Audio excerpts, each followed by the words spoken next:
Yadınıza gəlirsə əvvəl və bu videonu çəkmişdim və indi də çəkirəm. Yəni Maçidaryu bu ikinci bölümü ilə qarşınızdayım. İndi nə etməliyəm anlamadım. Bir dəqiqə. Deyəsən çıxış yolunu tapdım. Bura keçirəm. Buradan belə və getdik. Aha, başladıq.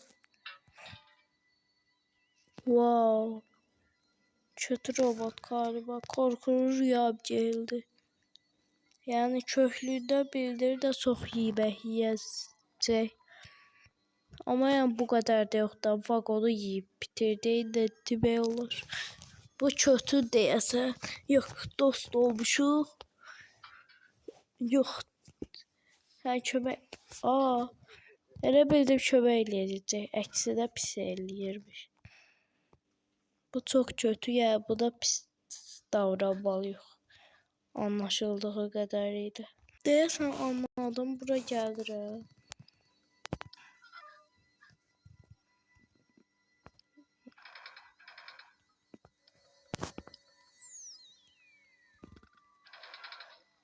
Aha.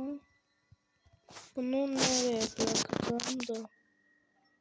Hara koyacağım? Onu bilmirəm ki.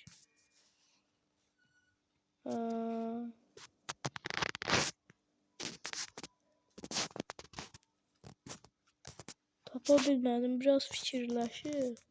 Anladım məncə. Bura gəlirəm. Tıkla. Artıq biraz yaxınlaşdırmaq vaxtı. Və bura tıklayıram.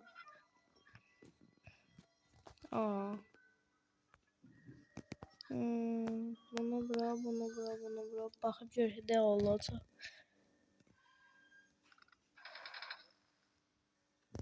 Aha. Hə, deyirsə burada durub ora getməliyəm.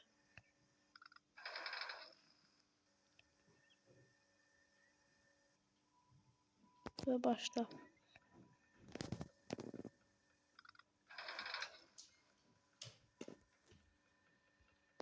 Deyirsən məntiq anladım.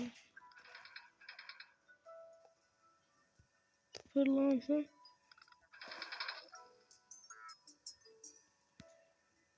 Hə. Buraya basıram, alçaldıram boyumu, alçal. Koş. İndi atla. Aha. Və belə. Əşya da vardı. Yani ateşe girmek mantıksız gibi duruyor da. Yani ateşe neden gireyim ki? Galiba buraya. Heh. Aha. Allah. İndi yaxşı keçirik. Bunu götürə bilmirəm artıq. Bunu buruşdur. Nasıl buruşturacağım? Ne değişti bu arada?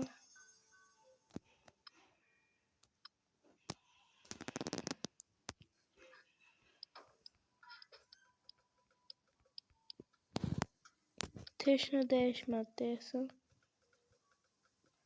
Bir de deneyeyim.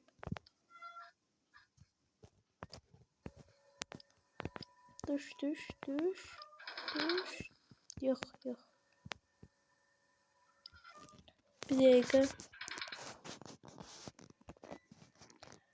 Tez artık bitirir ve tez bura girir. Başla boynu kısalt ve bura. Koş. Əla. Burada deyəsən bura getməliyəm.